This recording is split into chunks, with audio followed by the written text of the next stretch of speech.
지난 2월 18일 일본 오키나와 가데나 공군기지에 구매 전투기라 불리는 미 공군 F-22 랩터 12대가 착륙했다. F-22가 미국 본토기지를 벗어나 해외에 배치되긴 이번이 처음이다.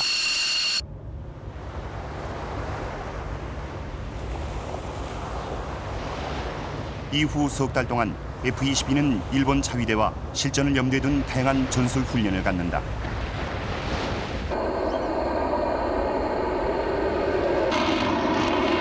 최고속도 마하 2.5, 작전 반경이 2,000km에 이르는 5세대 전투기 F-22. 일본은 이 전투기에 즉각적인 관심을 표명했다. そういう飛行機と共同訓練できるというのはいいチャンスですから、それはそれでいいんですけど。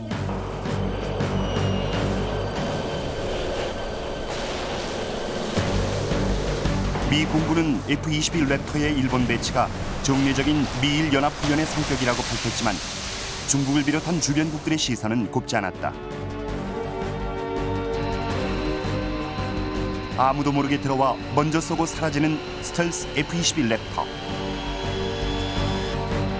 지금 이 전투기가 동북아의 미묘한 군사적 긴장을 불러오고 있다.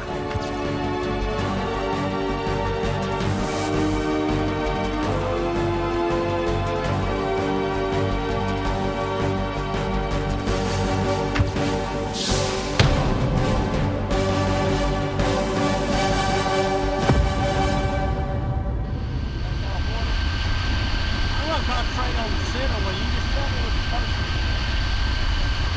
And I've got another shot on it.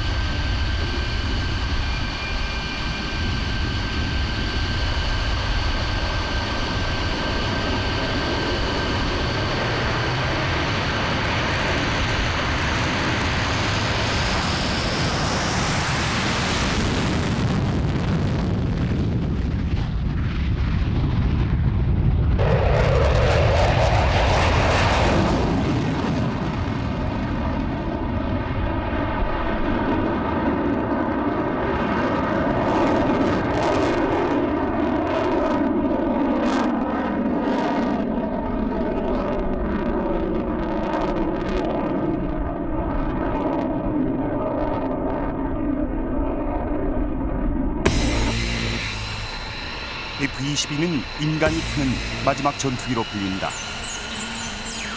뛰어난 공중 기동 능력, 상대편 레이더를 무용지물로 만드는 스텔스 성능.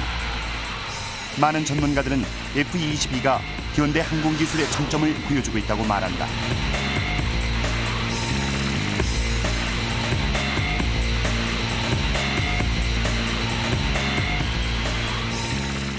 F-22는 어떤 전투기인가? 이 전투기의 구체적인 재원을 살펴보자.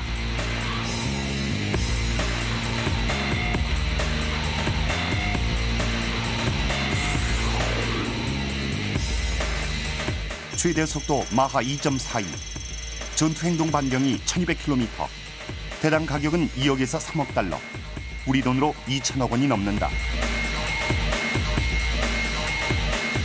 앞머리 장착된 레이더, 탐지 거리는 지상 목표물의 경우 460km 이상, 공중 목표물의 경우 220km에 달한다.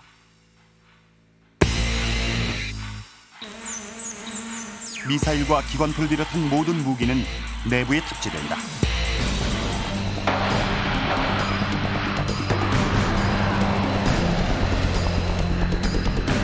F-22 랩터의 미사일 발사 장면이다. 자세히 보면 미사일 발사 시 덮개가 열고 닫히는 것을 볼 수 있다. 이 기능은 기존의 전투기와 비교되는 가장 큰 특징 중 하나다.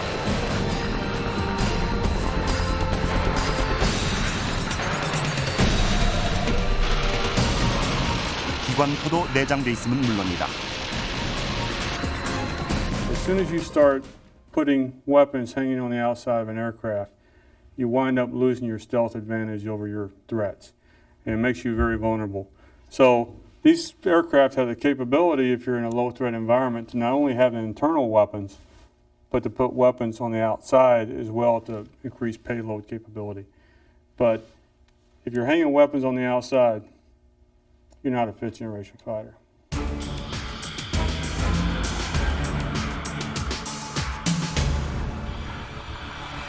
기존의 전투기는 모든 무기를 동체 외부에 장착한다. 이렇게 하면 많은 무기를 대량으로 탑재할 수는 있지만 반대로 치명적인 약점이 되기도 한다. 외부에 장착된 무기는 상대편 레이더 팔을 그대로 반사해 자신의 위치를 즉각적으로 노출시킨다.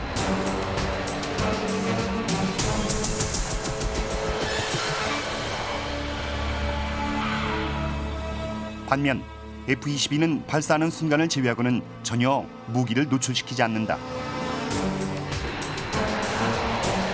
미사일 발사 덮개가 열고 닫히는 시간은 불과 2초 남짓. 이것이 F-22의 생존성을 기존 전투기와 비교할 수 없을 정도로 높여주는 중요한 이유다.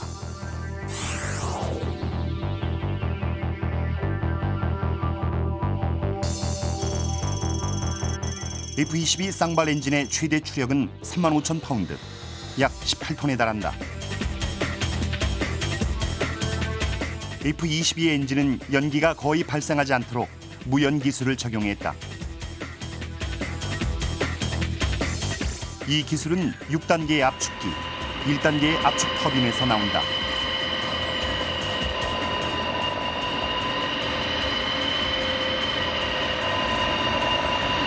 터빈 노즐을 통해 분출되는 배기가스는 온도가 그다지 높지 않아 상대방의 적외선 탐지 가능성을 낮춘다.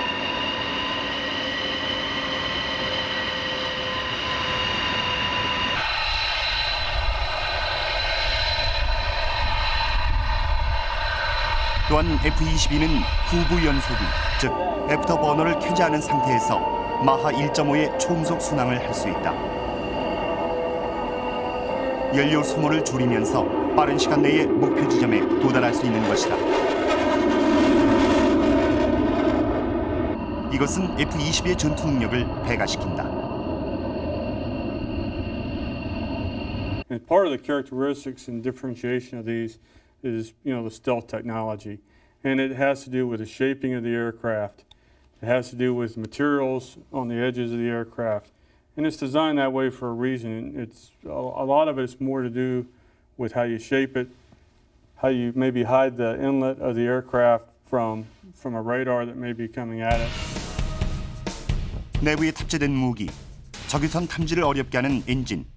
이것이 스텔스 기능의 전부는 아니다. 스텔스 기술 최종 단계는 기체 외부에 칠해진 전파 흡수제와 상대방의 레이더 탐지를 어렵게 하는 독특한 외관 디자인으로 완성된다. 우린 이런 특성을 모두 갖춘 F-22 랩터를 5세대 전투기라 부른다.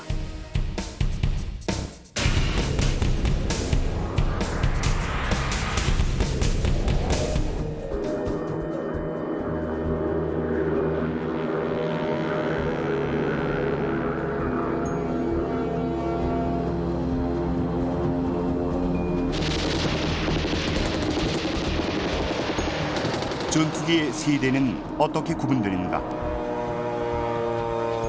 보통 1차 세계대전 당시 처음 선보였던 항공기를 1세대로 생각하기 쉽지만 전문가들의 구별법은 이와 다르다. 2차 세계대전이 끝날 무렵 새로운 형태 엔진이 출현한다. 전투기의 세대 구분은 항속 능력을 획기적으로 계산한 제트 엔진으로부터 시작된다.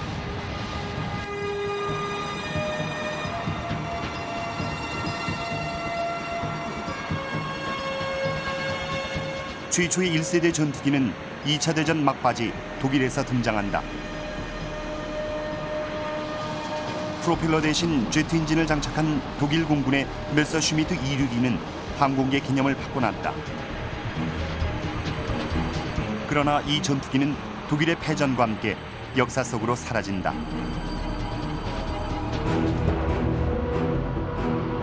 이후 등장한 미국의 F-86 세이버는 소련의 미그 15와 함께 1세대 전투기의 대표 기종으로 꼽힌다.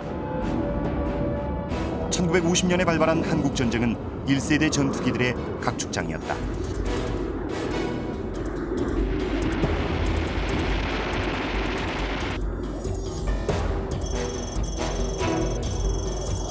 (50년대) 중반에 접어들면서 전투기에 레이더와 미사일이 장착되기 시작된다. 또한 엔진 성능이 개선돼 초음속 시대를 열었다. 미국과 소련은 냉전 시기에 수많은 2세대 전투기들을 경쟁적으로 양산한다.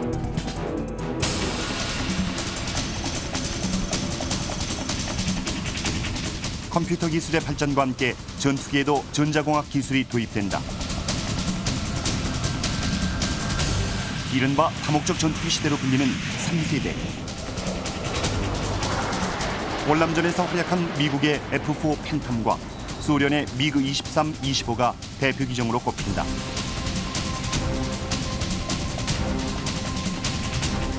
팬텀은 이후 한국 공군의 주력 전투기로 활약한다.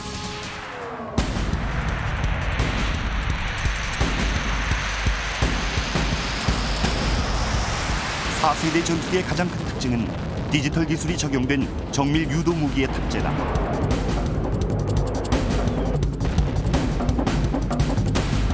이 시기에 미국은 F-16과 F-15 등을 생산했고 이들은 현재 주력 전투기로 활동 중이다. 한편 유럽에서도 라팔, 유로파이터 등과 같은 4세대 전투기들을 선보인다.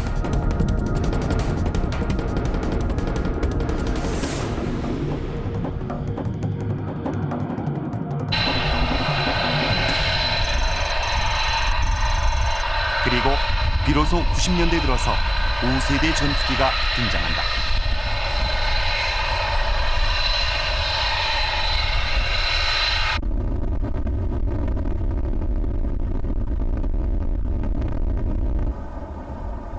오 세대 전투기를 생산하고 있는 미국 록히드 마틴의 포트워스 공장을 찾았다. Visitors.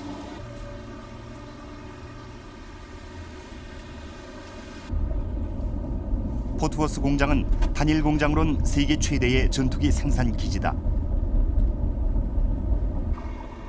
그만큼 보안 검색도 철저하게 이루어지며 공장 내부의 취재는 엄격하게 통제된다. Because it got sent out late yesterday. No, actually, it's been like what on the process like for 3 weeks or Yeah, something. the process. But I'm saying on filming, Okay. I need to just get a confirmation real quick on the filming. 취재진의 신분 확인을 거치고도 한참을 기다려서야 촬영 허가증을 받을 수 있었다.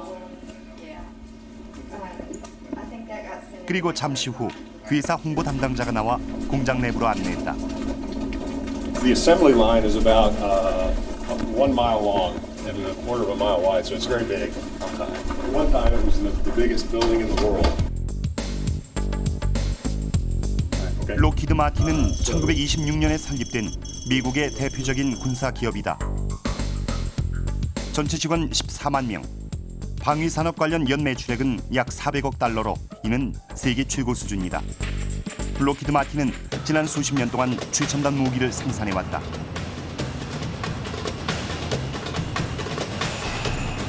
아직까지 그 기록이 깨지지 않고 있는 최고 속력 마하 3.3의 SR-71 블랙버드.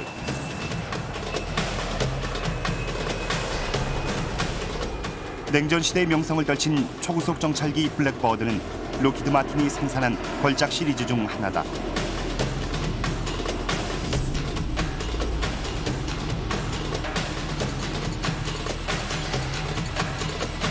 록히드 마틴은 항공기에 최초로 스텔스 기술을 도입했고 그 첫 번째 작품이 바로 F-117 폭격기다.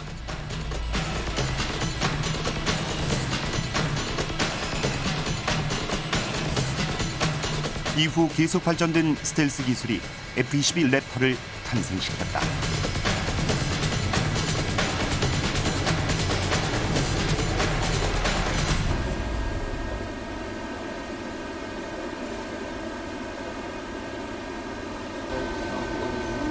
공장 내부에 들어서자 분주하게 움직이고 있는 생산 라인이 한눈에 들어온다.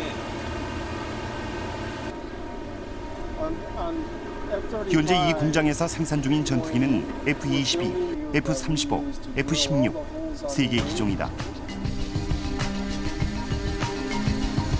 공장 내부를 취재하던 중 F-22 생산 라인이 눈에 띄었다.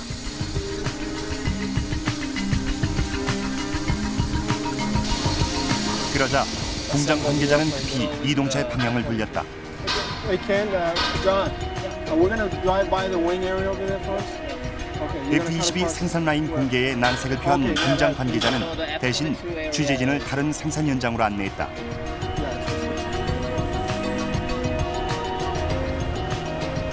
그들이 안내한 곳은 F-35의 조립 라인이었다.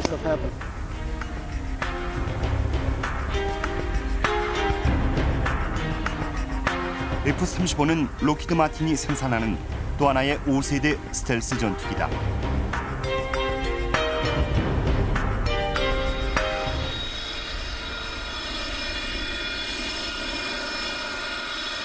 F-35는 일명 JSF라 불리는 3군 통합 다목적 전투기다.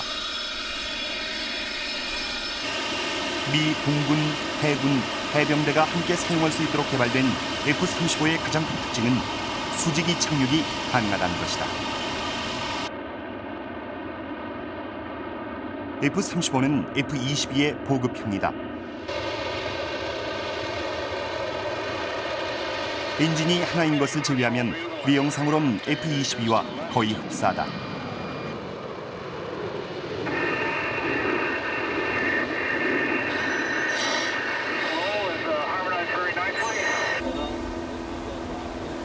F-35의 성능은 F-22에 비해 레이더 탐지 능력과 초음속 순항 능력 등에서 많은 차이를 보인다고 알려져 있다. 대당 단가가 2억 달러가 넘는 F-22에 비해 F-35의 단가는 그 4분의 1 수준이다. 록히드 마틴은 앞으로 약 4천여 대 F-35를 생산해 수출할 계획이다. And eventually we will have the majority of this building devoted to or dedicated to producing F-35s. And when we get to full rate production, we will need to have and will have capability to produce deliver one airplane a day. Then you have the center fuselage that's made by Northrop Grumman from that point. 2011년에 실전 배치를 목표로 하고 있는 F-35는 현재 무기 탑재 및 공중 기동 능력 등 전투기로서의 성능 테스트가 아직 끝나지 않은 단계다.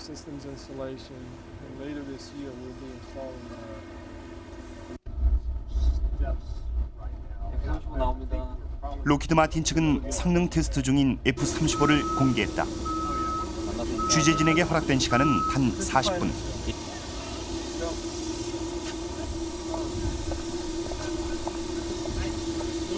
취재진은 경납고에서 F-35의 시험 비행사인 제프 노울주 씨를 만났다. 그는 비행 경력 30년의 베테랑 파일럿이다. 현재 이 F-35는 정비 작업으로 시험 비행을 잠시 중단한 상태다.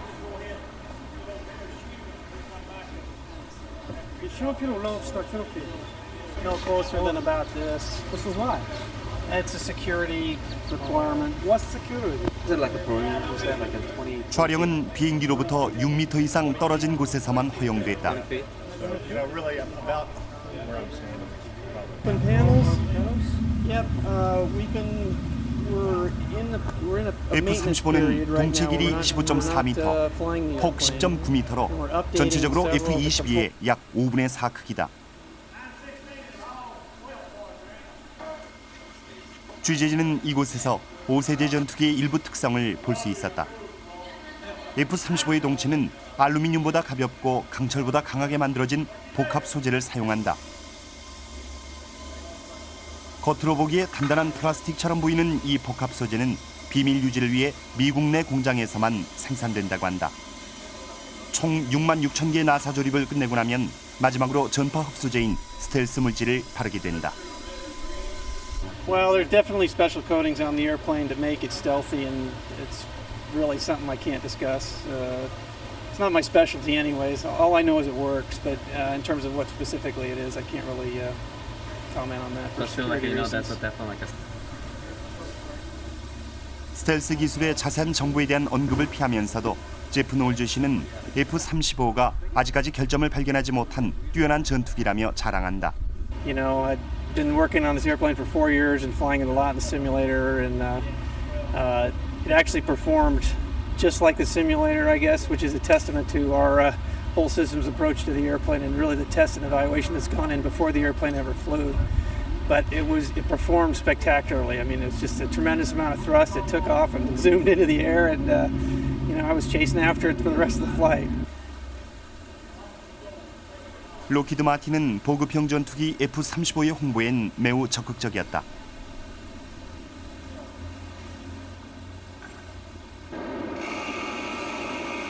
그러나 이보다 한 단계 위의 성능을 가진 F-21 랩터의 조립 라인은 끝내 공개를 거부했다. 자신들이 팔 수 있는 전투기가 아니란 것이 그 이유였다. F-22 is just now being delivered to the U.S. Air Force, and as such, it is generating interest from several other countries. It's important to note that today the F-22 is not approved for export to any country. Could that change in the future? It's possible. 하지만 로키드 마틴 부사장은 인터뷰 중에 F-21을 팔고 싶은 솔직한 속내를 드러내기도 했다. 그리고 그것은 생산 라인을 늘려 더 많은 F-21을 구입, 실전 배치하고 싶어하는 미 공군의 희망사항이기도 했다. There is always pressure to expand sales once you're in production. It's not just Lockheed Martin. The U.S. Air Force would like to find a way to have additional F-22s sold because it would extend the production line, allow them options to buy more F-22s in the future. 지난 4월 미국을 방문한 아베 일본 총리는 부시 대통령을 만난 자리에서 F-22의 구체적인 정보를 요구하며 빠른 시기에 구입할 의사가 있음을 밝힌 것으로 알려지고 있다.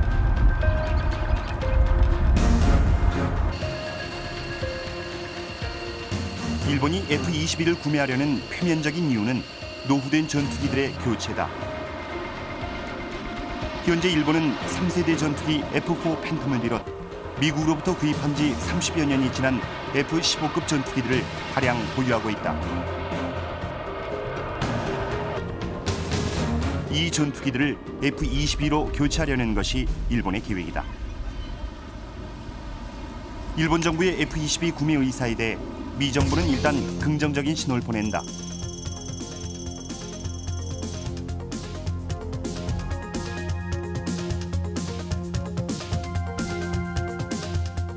이것은 곧바로 동북아 주변국들의 반발로 이어졌다. 중국은 외교부 성명을 통해 일본의 F-22 도입이 동북아 군사 균형을 해칠 것이라 우려했다.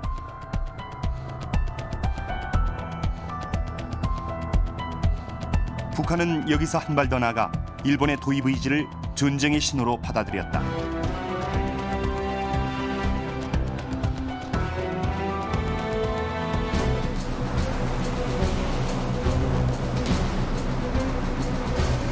한국을 비롯한 중국, 북한 등 주변국들은 오래전부터 일본의 군비 증강을 경계해왔다.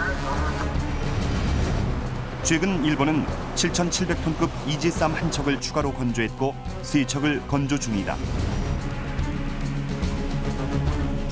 일본이 보유할 이지스함은 조만간 8척에 이를 예정이다.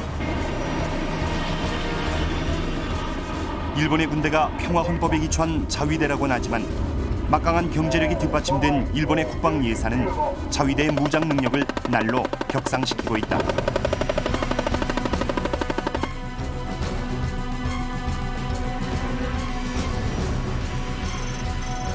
현재 일본의 군사력은 양적인 면에선 주변국들에 비해 뒤져 있는 편이다. 하지만 조기 경보기 등 첨단 무기에 있어선 질적으로 주변국들을 압도한다.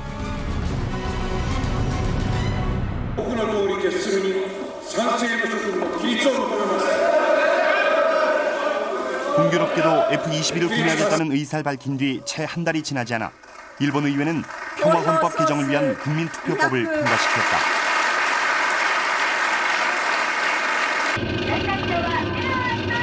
평화헌법 개정의 핵심은 일본의 자위대가 이른바 집단적 자위권을 행사한다는 것이다.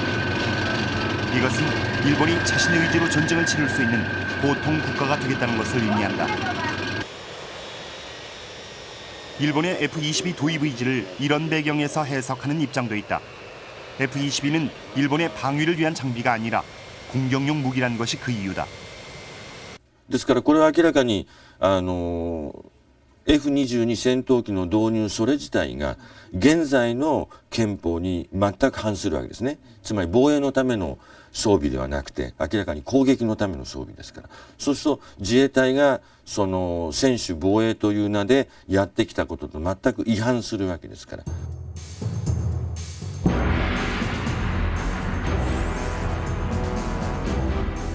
F-22가 일본에 실전 배치될 경우 평양은 물론 중국의 북경까지 작전 반경에 들어간다.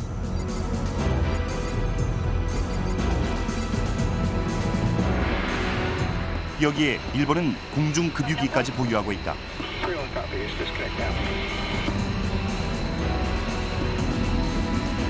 F-22가 공중급유기의 지원을 받으면 작전 반경은 훨씬 넓어진다. 한반도 전체와 중국 내륙은 물론 러시아 일부까지도 공격 범위 내에 들어간다. 이것이 주변국들이 일본의 F-22 도입을 우려하는 이유 중 하나다.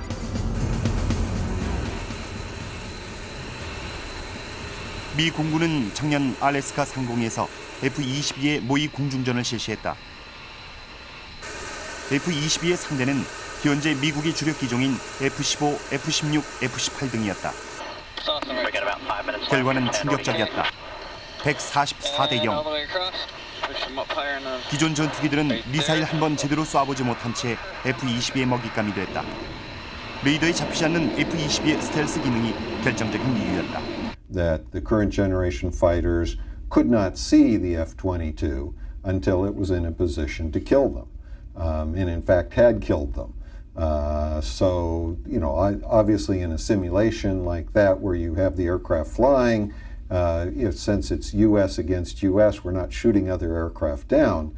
But by the time they had been acquired and engaged successfully, then they still hadn't seen the F-22. 당시 상황을 토대로 가상 공중전을 구성해본다. 공격해오는 가상적기를 탐지한 F-22가 바로 출격 태세에 들어간다.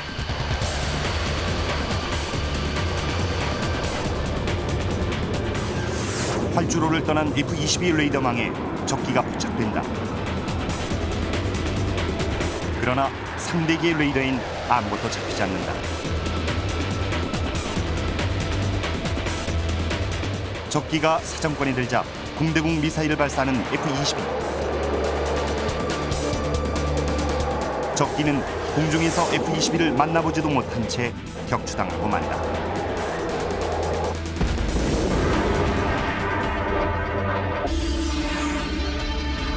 영화의 한 장면이다.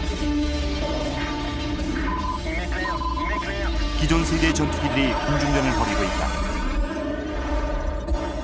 이른바 도그 파이팅이라 불리는 근접 공중전이다. 이것은 서로 비슷한 성능을 가진 전투기들이 만났을 때 벌어지는 상황이다.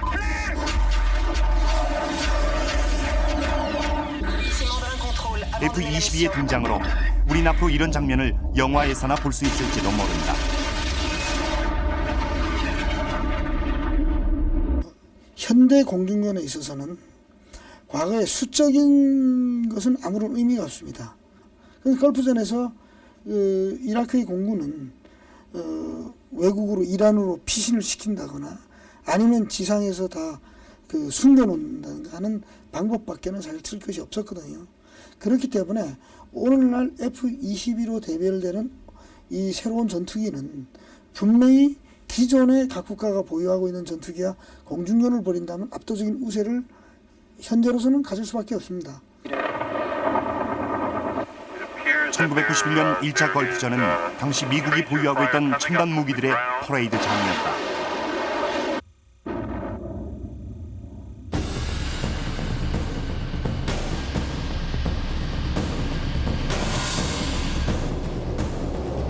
그 중에서도 단연 돋보이는 신무기가 있었다.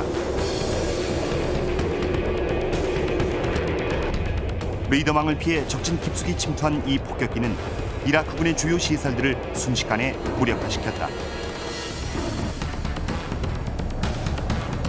일명 나이트 호크라 불리는 F-117, 최초의 스텔스기다.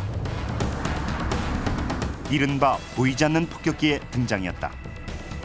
F-117은 보는 각도에 따라 그 모습이 달라 보이는 특이한 형태의 항공기다. 스텔스 기능을 주요 목표로 제작된 F-117은 레이더파를 흡수하는 물질로 기체 외부를 도장하고 모든 표면이 30도 이상의 각이 지도록 디자인됐다. 이것은 상대편 레이더파를 난반사시켜 탐지를 지극히 어렵게 만든다.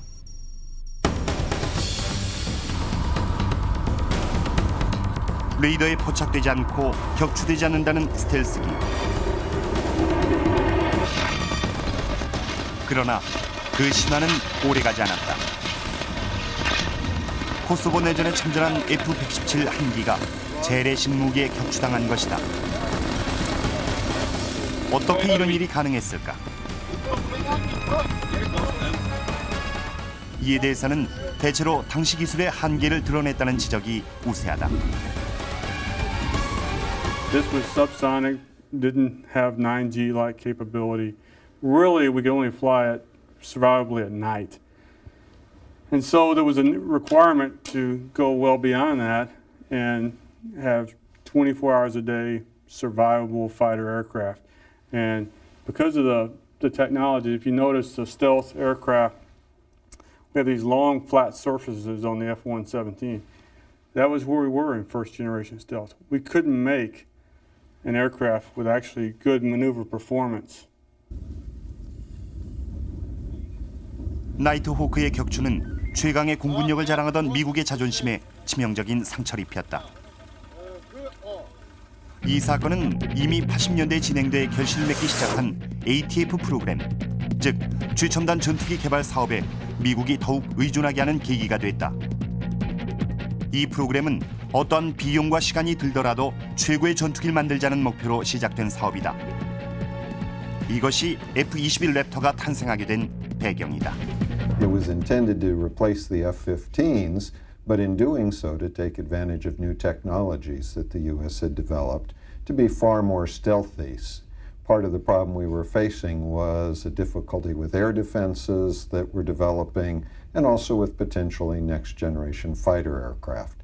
So the F-22 was developed to try to avoid those threats and allow the U.S. to maintain air superiority. 이 사업이 발주되자 미국 내 굴지의 방산업체들이 사활을 걸고 경쟁에 뛰어들었고 결국 록히드 마틴사가 제작한 F-22가 최종 승자로 결정된다.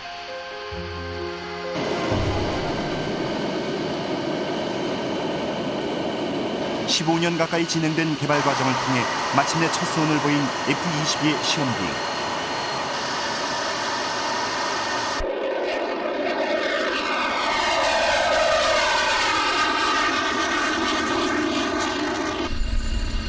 F-22는 초음속 순항과 공중 기동 테스트를 성공적으로 마쳤다.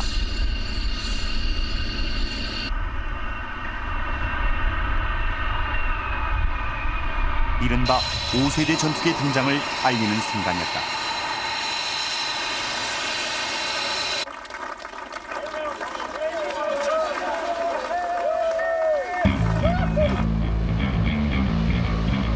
이후 실전 배치를 목표로 고난이도의 비행 훈련이 실시된다. 그리고 전투기로서 가장 중요한 무기 탑재 및 발사 테스트 역시 진행된다.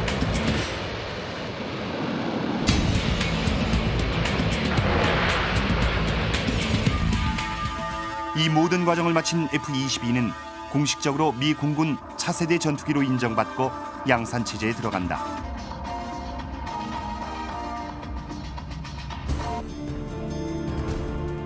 미 공군의 주문으로 본격적인 생산 라인을 가동한 록히드 마틴은 1차적으로 20대의 F-22를 생산한다.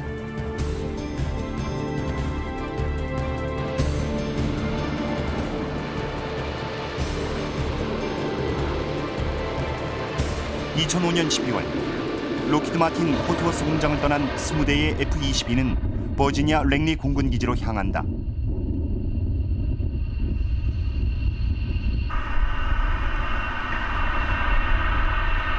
이것이 F-22 랩터의 최초 실전 배치다. 랭리 기지의 27 전투 비행대대는 랩터를 실전 배치한 최초의 비행대대가 됐다.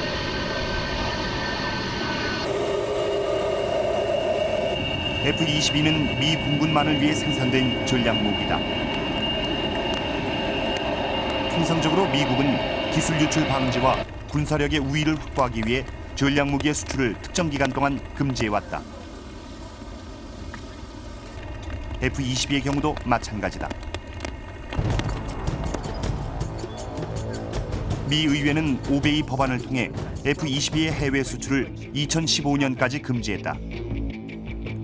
이것은 지난 4월 일본의 F-22 수출 가능성을 내비친 백악관 보좌관의 발언과 상충된다. 현행법을 어겨가면서까지 일본의 전략 무기를 팔 수도 있다는 뜻일까? 이에 대해서는 다양한 해석이 가능하지만 미일 군사 동맹의 강화란 측면으로 보는 시각이 많다. 실제로 올해 2월에 미일 동맹에 대한 연구 결과를 발표한 아미티지 2차 보고서는 이러한 시각을 뒷받침한다. 보고서는 미국과 일본이 실전에 대비한 공동 대응 능력을 강화할 것을 수차례 강조하고 있다. 최근 들어 미일 합동 군사 훈련은 일본의 영외 작전 능력 수행을 전제로 실시되고 있다. 이것은 일본이 추진하고 있는 평화헌법 개정 취지와 상당 부분 일치한다. 일본이 주장하는 집단적 자위권의 개념이 바로 그것이다.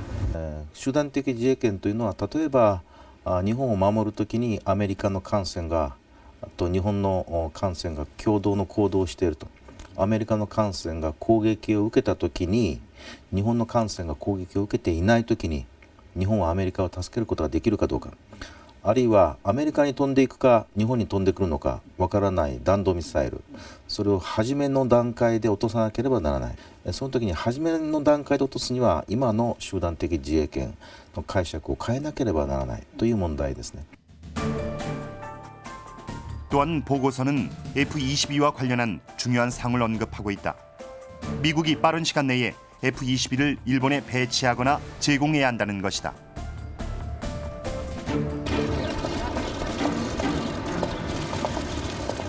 일부에서는 F-22의 일본 배치 계획이 미국의 동아시아 방위 전략을 상징적으로 드러내는 대목이라고 주장한다. アメリカ軍にとってみれば自衛隊を自衛軍にしてしまえばそれがいわばアメリカ軍の一部としてねユーラシア大陸とりわけ中国ロシアに対してさまざまな軍事攻撃ができる体制にしていくということが狙われているわけですね。日本列島は全体がアメリカ軍の世界戦略のためのその攻撃のためのね守るのではなくて攻撃のための軍事基地化が狙われているとこういう状況の中での F-22 の導入だと私は考えています。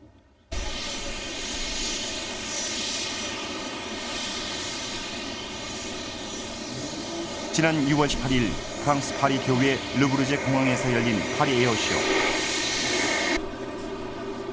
1909년 시작돼 100년의 역사를 가진 파리 에어쇼는 세계 항공시장의 동향을 한눈에 보여주는 항공산업 박람회다.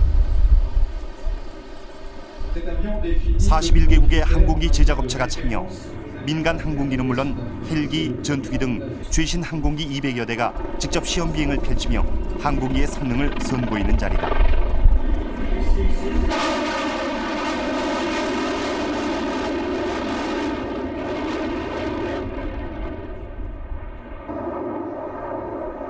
파리 에어쇼는 단순한 항공기 박람회 행사 이상의 의미를 지닌다.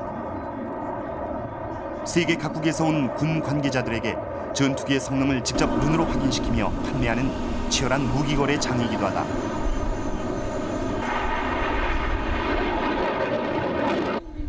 실제로 1년에 4천억 달러에 달하는 세계 항공기 거래량의 상당 부분이 2년에 한 번씩 열리는 파리 에어쇼에서 이루어진다.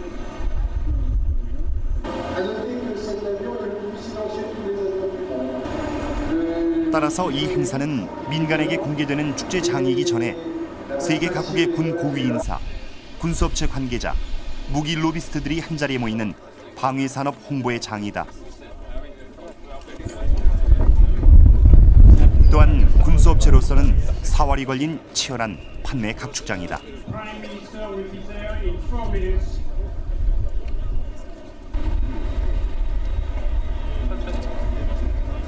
그러나 이번 행사에 기대했던 5세대 전투기 F-22 랩터는 찾아볼 수 없었다. 3, 2, 1. Good leadership.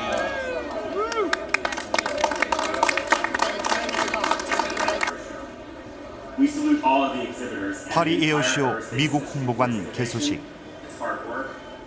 미국은 현역 의원들은 물론 상무부 차관까지 나서 전투기 판매에 열을 올리는 모습이다.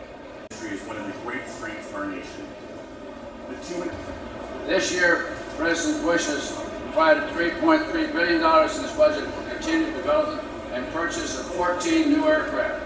This investment comes at a critical time when better, less expensive, and faster foundational requirements for any new defense acquisition are really important. Here, we have each company and each country presenting its finest, competing with others, being made stronger with competition, and being pushed to develop even more sophisticated and innovative products. And today is not just a showcase, but it is also a selling opportunity. And the U.S. government and the U.S. Department of Commerce support your efforts.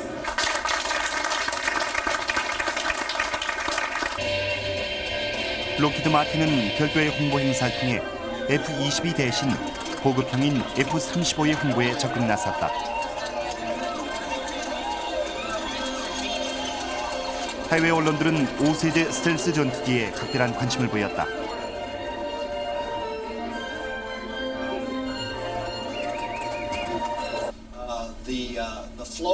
그런데 한 가지 눈길을 끄는 점은 F-35의 홍보 브리핑을 록히드 마틴의 직원이 아닌 미 군군 장성이 하고 있다는 사실이다. 취재진은 그가 록히드 마틴을 대신해 브리핑을 하는 이유를 물어봤다.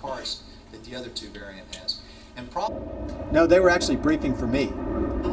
But we are part of a team, and we don't do things this unique and build this kind of capability without acting like a team. If we split apart and don't have a very close relationship, you can't do an F-35. You can't do an F-22. You can't build them.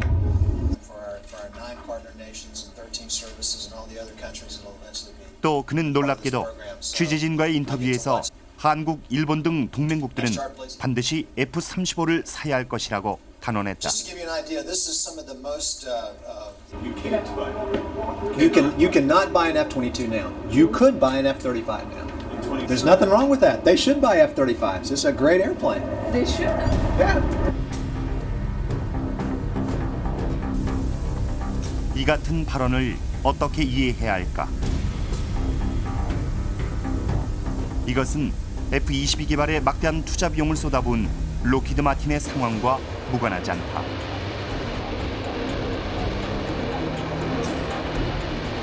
(2015년까지) 해외 수출이 금지된 F-22의 투자 비용을 회수해야 할 록히드 측의 입장에서는 대량 생산 체제에 들어간 F-35의 판매가 절실히 필요한 시점일 수도 있다.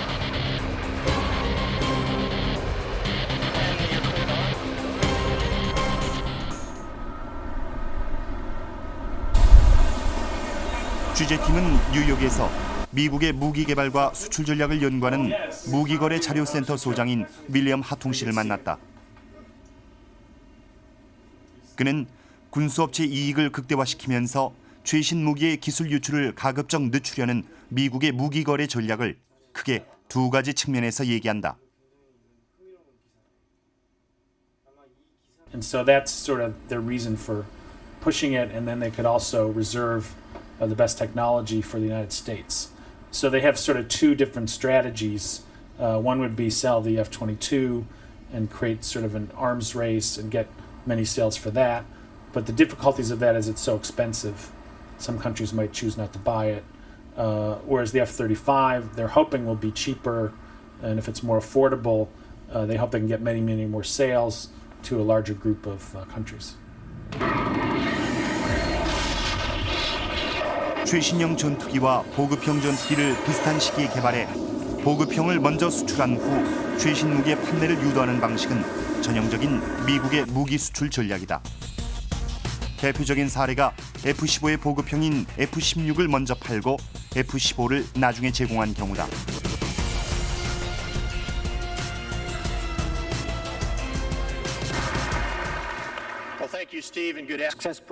실제로 우리 군도 F-16을 먼저 구입하고 몇 년이 지나서야 F-15를 도입할 수 있었다.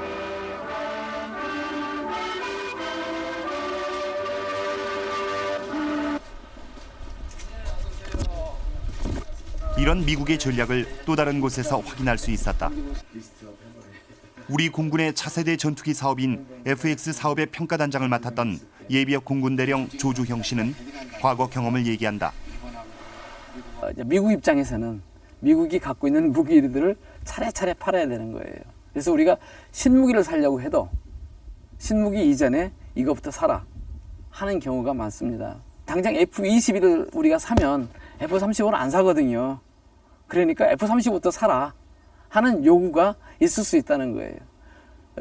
극단적인 예로 우리 육군 같은 경우에도 육군 포병이 미국에서 생산된 거의 모든 포를 다 가지고 있습니다. 차례로 사가지고. 최신 무기의 해외 유출을 최대한 늦추면서도 군수업체의 이익을 보장해주는 미국의 전략. 이것은 미국이 군산복합체 국가임을 반증하는 것이다. 군산복합체란 국방 예산의 증대를 도모하는 군부와 군사기업, 정치가들의 유착관계를 뜻한다. 이들은 긴밀한 관계를 유지하면서 서로의 이익을 최대한 보장해주는 시스템을 구축하고 있다. 미국은 무기 수출로 해마다 막대한 수입을 올리고 있으며 주요 군수업체들의 매출액은 전체 국방 예산의 15%를 차지한다. 몇몇 군수업체들은 워싱턴 정가에 무시 못할 영향력을 행사하며 파워 엘리트 집단을 구성하고 있다. 이들의 힘은 때때로 주요 정책의 방향을 좌우하기도 한다.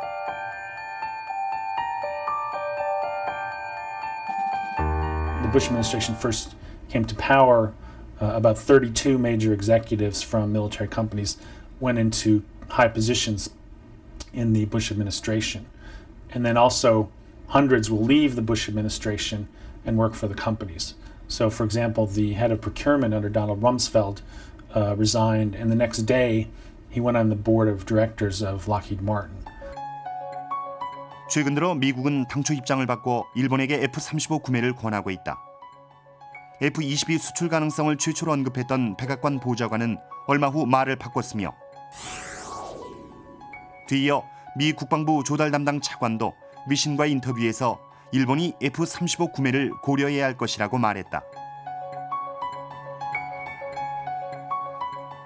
취재진은 앞서 언급한 백악관 와일더 보좌관과 크리그 미 국방차관에게 인터뷰 요청을 했다. F-22 판매를 둘러싸고 모호한 태도를 취했던 미국의 정확한 입장을 듣고 싶어서다. 그러나 며칠 후 돌아온 답변은 모두 인터뷰에 응할 수 없다는 것이었다.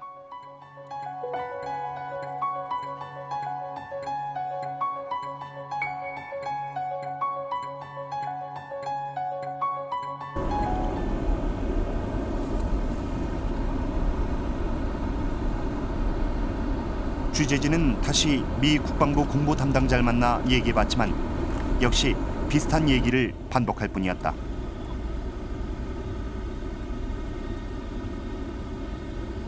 I asked the Mr. Krieg's person, and unfortunately they didn't come through. But we'll keep asking. I mean, that's the trick. Is keep pushing, keep pushing, keep pushing, keep pushing. Okay. I see.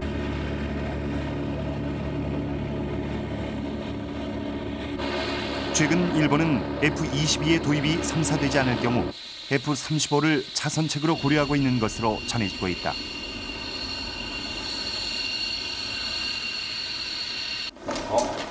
일본의 전력 증강을 불안한 시선으로 바라보는 한국 역시 5세대 전투기 도입을 희망하고 있다. 김장수 국방장관은 F-15K의 후속으로 F-35를 염두에 두고 있음을 시사했다. 우선 F-15K급으로 갖추고 그 후에 5세대 우리의 전투기를 갖춘다라는 것이 지금 우리 국방 계획상에 나와 있는데.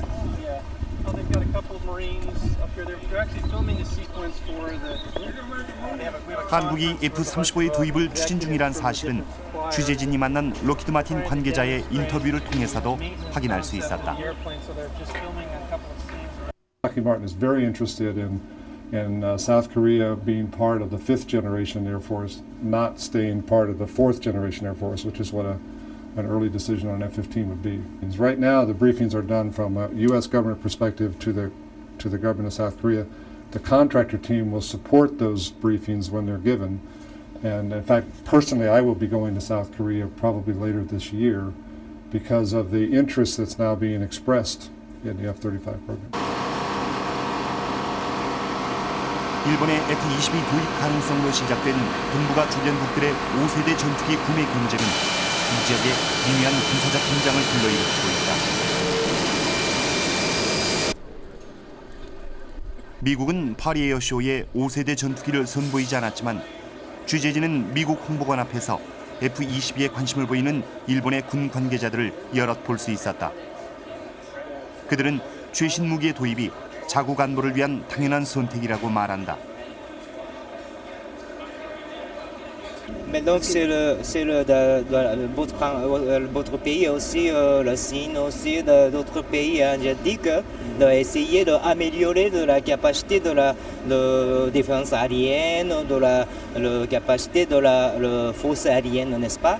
Donc c'est notre pays aussi. 軍事情勢は自分の国を守るためにより優秀な兵器を導入せざるを得ないという方向に推移しているわけですね。それを見てより優秀な後継機種を選ばないとしたら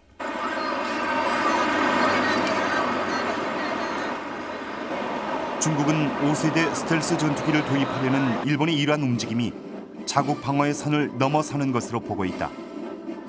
즉, 중국에 대한 직접적인 군사적 위협이란 것이다. 日本并不面临着这样一个现实的威胁，也就是说没有必要购买一些先进的进攻性武器。这个当然了，正像这个美国出售台湾的武器一样，就是不管是从数量上或质量上啊，它都还是在一种增加的这样一个趋势。所以啊，就是我们也认为啊，你说这个它有没有这个针对中国的考虑？ 하지만 중국 역시 국가안보란 명목하에 끊임없이 군비 증강을 해왔다. 첨단 무기를 개발하고 도입하는 군 현대화 사업에 만만치 않은 국방비를 투입하고 있는 것이다. 현재 중국의 국방 예산은 동북아에서 가장 빠른 증가 추세를 보이고 있다. 确保部队高度稳定和集中统一，为维护国家安全统一。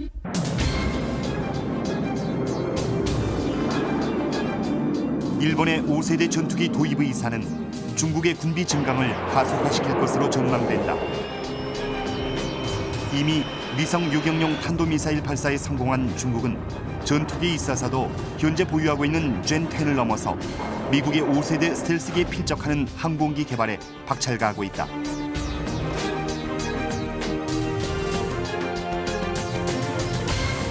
뿐만 아니라 원양 작전 능력을 획기적으로 향상시킬 9만 3천 톤급 항공모함 건조도 추진 중이다.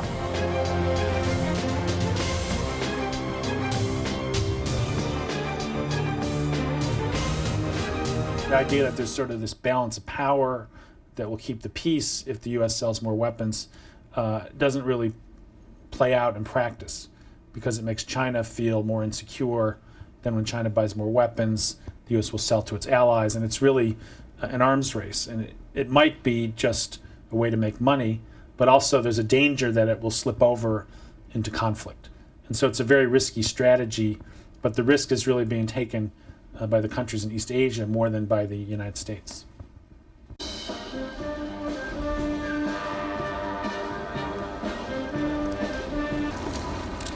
우리나라 역시 동북아 군비 경쟁 한가운데 놓여 있다. 지난 5월 첨단 이지스 시스템을 갖춘 세종대왕함 진수식에서 노무현 대통령은 주변국들의 전력 증강에 적절한 대응을 취할 것이라고 언급한 바 있다.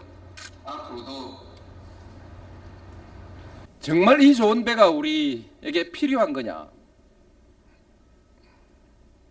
곰곰이 생각도 해보았습니다. 그러나 아직도 이 동북아시아에 멈추지 않은 군비 경쟁이 있기 때문에 우리도 구경만 하고 있을 수는 없다는 것이죠. 세종대왕함은 중국, 북한은 물론 일본과의 해상 마찰에 대비할 목적으로 구입한 이지스 구축함이다. 세종대왕함의 이지스 시스템은 록히드 마틴이 제작한 것으로 대당 가격이 무려 1조 원에 이른다. 한국은 이 이지스함을 앞으로 5척 더 건조할 계획이다.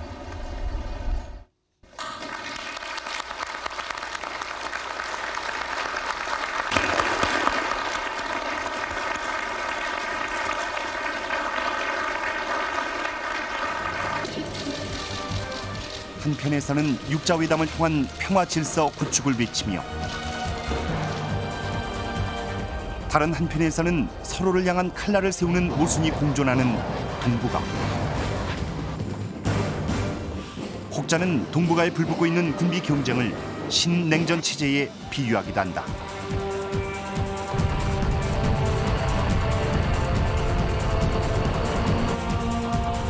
아무도 모르게 들어와 먼저 쏘고 감쪽같이 사라지는 최첨단 스텔스 F-22 랩터.